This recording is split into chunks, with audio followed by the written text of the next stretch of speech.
So yeah, my advice would be to have a proof that your decision is justified, because you need to be able to objectively to justify that your decision was objectively proper.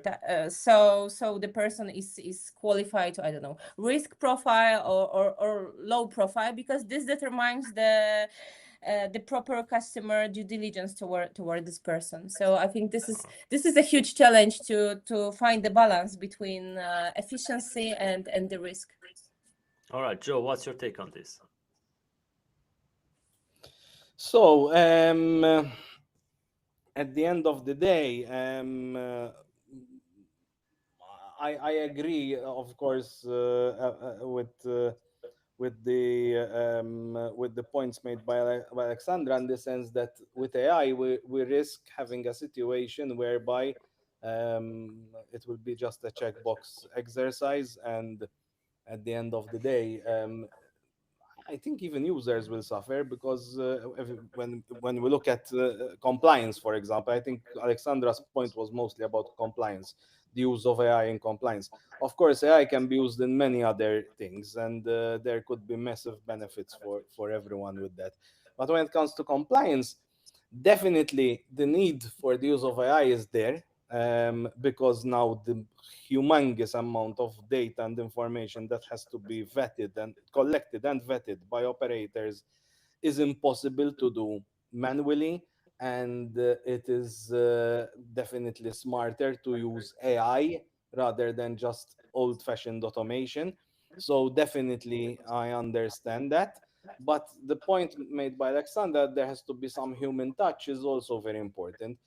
The problem that I'm seeing is that there is so much request and requirement for compliance professionals that it's becoming very difficult to find good ones. And a lot of newly graduates or people with less experience are taking higher jobs, higher level jobs. And these people, unfortunately, through no fault of their own, do not have the necessary business acumen and also the necessary judgment call ability to decide whether this is something that is acceptable or not. So we are in a situation where it's just a matter of ticking boxes. If you fail to tick this box, you're out. And I think that is, at the end of the day, is going to be to the detriment of operators, but mostly to the detriment of users. And again, we're just putting our users at a disadvantage compared to other regions of the world that are a bit more permissive, I would say, and that are a bit more lenient. And why are we doing this? Just to collect more taxes? Is that the only reason? So this worries me a lot. All right. Thank you so much, Joe and Alexandra.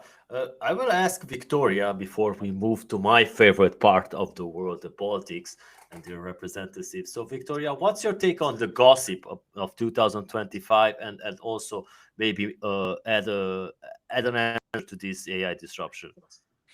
Right. So I see a lot of interest towards, as we mentioned previously, to the crypto, to the AI. So there is a big boom, and a lot of misinformation is going around. A lot of information is supporting the sale of certain fintech products, good, bad, misleading, ugly, too scary just to generate more clicks.